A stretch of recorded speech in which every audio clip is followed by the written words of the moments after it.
جنات عدن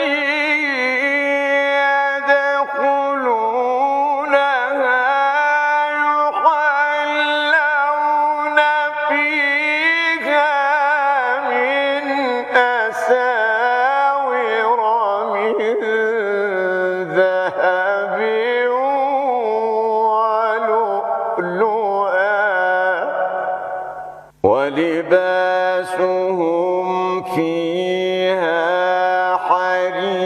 حرير وقالوا الحمد لله الذي أذهب عنا الحزن إن ربنا لغفور شكور.